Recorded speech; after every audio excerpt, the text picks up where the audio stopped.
Stalling is a valuable skill to keep in your repertoire. On paper, it's a simple idea. You can temporarily prevent the enemy team from gaining progress by contesting the objective, and in return, you gain time. The extra time can be a difference maker in not only preventing the enemy team from gaining objective progress, but for consolidating when waiting for respawners, gaining extra team fights, and determining whether or not you go into extra rounds. Stall long enough and you may see your team win despite the losing circumstances. All of these ideas will be explored, but knowing how to stall and importantly when to stall is also what I'm here to do. This video will go from beginner concepts to more advanced ones so you beginner players can gradually adopt and improve your stalling skill. And maybe for more experienced players, refine your technique for yourself, a duo, or as a team.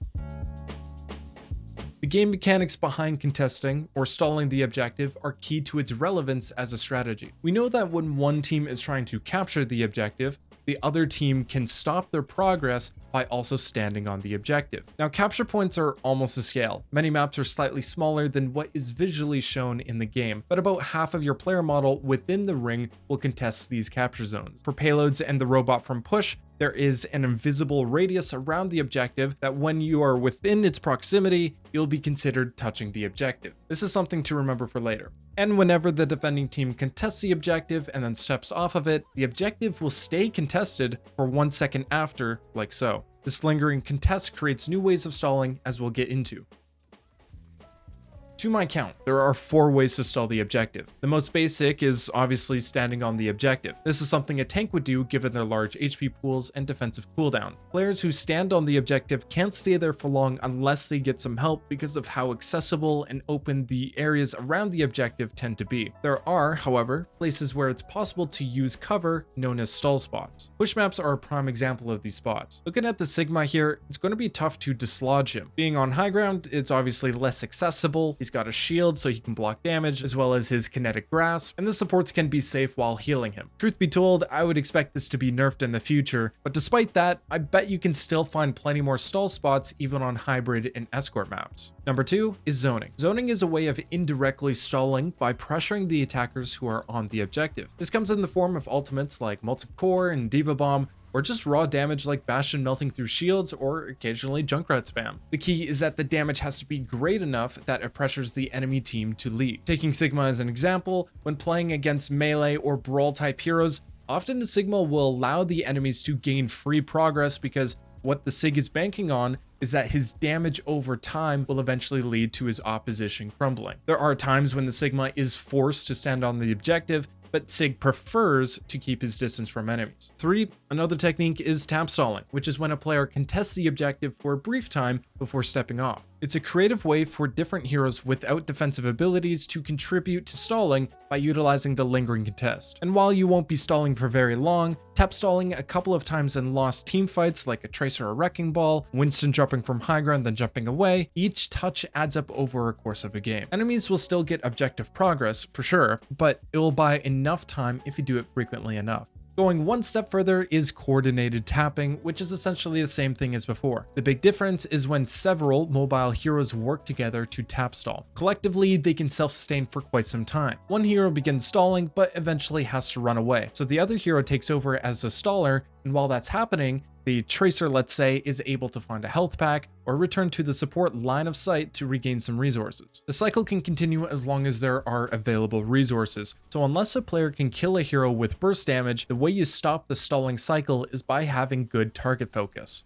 With all of this detail going into different stalling techniques, does it actually apply to you? Is stalling important enough that you should care? In a hypothetical sense, not if you win every team fight. You can be lazy with other details if your team is good enough to win every duel. However, assuming you only win 50% of your team fights on average, which would be the case for everyone, acknowledging some good days and some bad days of performance, stalling gives you more chances to win the game. Time is a very valuable resource, and the relationship between time and the objective are intertwined. Because of how much time there is within a given round, you have to endure the constant tug of war with your opponent, since there's always a minimum amount of attacking chances they get. Stall the objective, the enemies lose time, and your team gains time. Think of it as a coin flip. You could lose 2 team fights in a row from poor decisions or whatever the case might be, but if you stall, you can get another team fight, which is another coin flip, another opportunity where it might favor your team. So even in seemingly unwinnable games, it can take those games from being unwinnable to close games. In those close games, it's one clutch play from either a teammate or yourself, which will give your team the victory screen. The reason we won this final fight was because as a team, we were resilient and stalled long enough until we built up our ultimates and traded kills. The fact that they lost their Cassidy early on, they didn't have enough damage to force us away from the objective, and really, our spawn advantage really showed itself. Stalling is a detail that rounds out your game, which then gives more opportunities for your team to succeed. There's always some level of stalling that you'll have to do, like dying on the objective, and if you don't, your team may suffer. Another reason for why stalling is important is it leads to higher winning odds. Flashpoint is the most obvious example of how stalling can single-handedly win you games. When a team is controlling the objective, the percentage meter is always ticking. There's no way to stop this ticking even by contesting unless the opposing team captures it themselves. Because of how fast the objective ticks, if the team in control of the objective is able to stall for 10 seconds in a losing situation, not including the time to respawn, walk to the objective, and start fighting, you're talking about having 60 to 70% on the objective already. To put into perspective, it only takes a minute and 10 seconds to go from 0% to 100%. So for Flashpoint, this is what we would say is last fight territory, meaning it will only take one team fight win to put a point on the scoreboard. Why it improves your winning odds is because you can lose a couple of team fights in a row before it's a must-win situation. From the other side's perspective, is a must-win scenario, and there's a lot more pressure attached.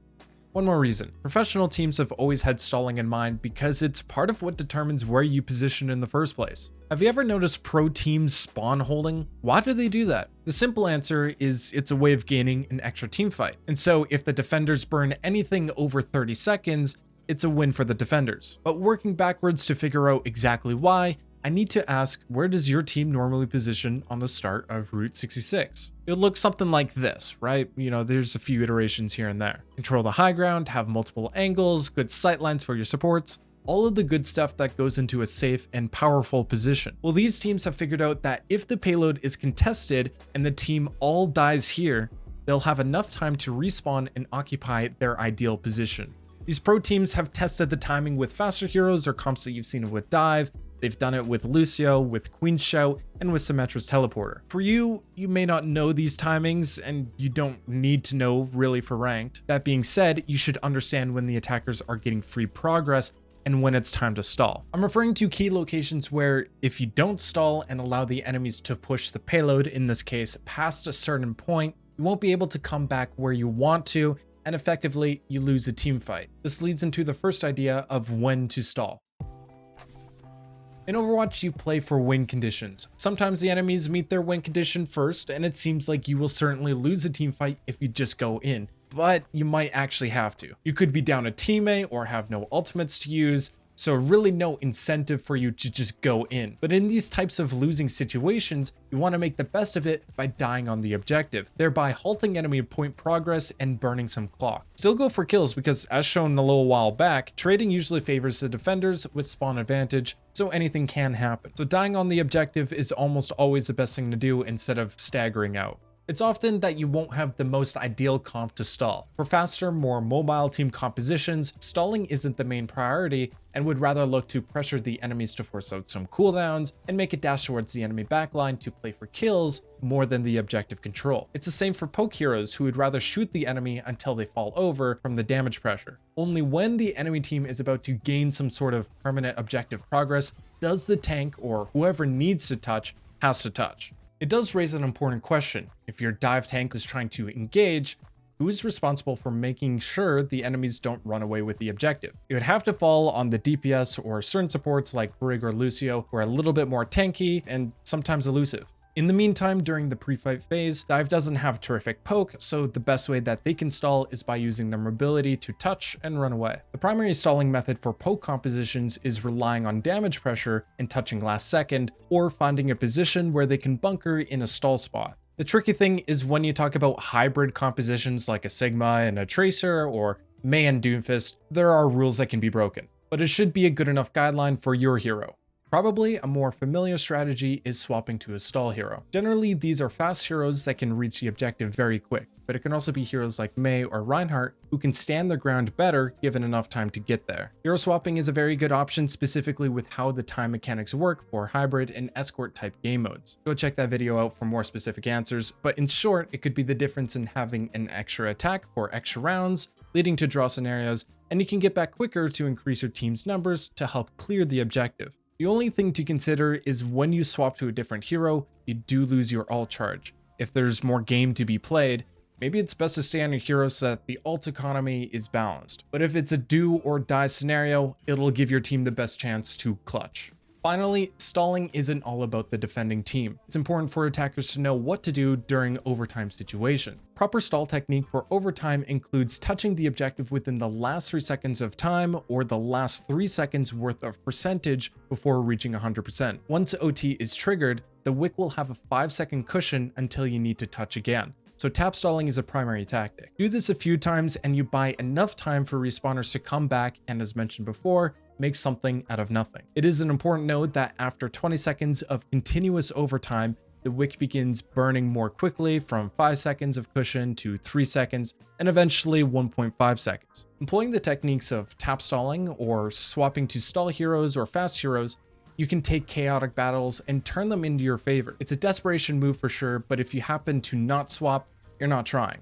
It may not be total desperation, but more of a safety net for when or if your team struggles to clear enemies from the objective or the opposition kills a few players with ultimate. That extra number could be the thing that secures the round. I have one more piece of advice for when it comes to whether stalling is optimal or not. In most cases, stalling is a good thing. However, when the game is nearing final fight territory, you have to be more aware. If everyone on your team dies and you die last, especially as a tank, you may not have enough time or even the resources to get through the choke point to touch the objective and trigger overtime. Someone as important as Baptiste, who doesn't have mobility, if they die last and there's no Lucio's speed or something to get back quickly, your team's attempt to stall is probably not going to last very long. Players with ultimate should definitely be aware of when it is nearing last fight territory when the team fight seems lost. You really only have 2 modes, and that is running away so that you preserve your life, or the other option is go kamikaze mode and just die as soon as possible on the objective. And the better you are at reading these scenarios,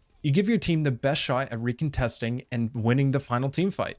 That's all I have for this video. If you like this type of concept breakdowns, be sure to subscribe for more. And yeah, as always, I'll see you when I see you. Peace.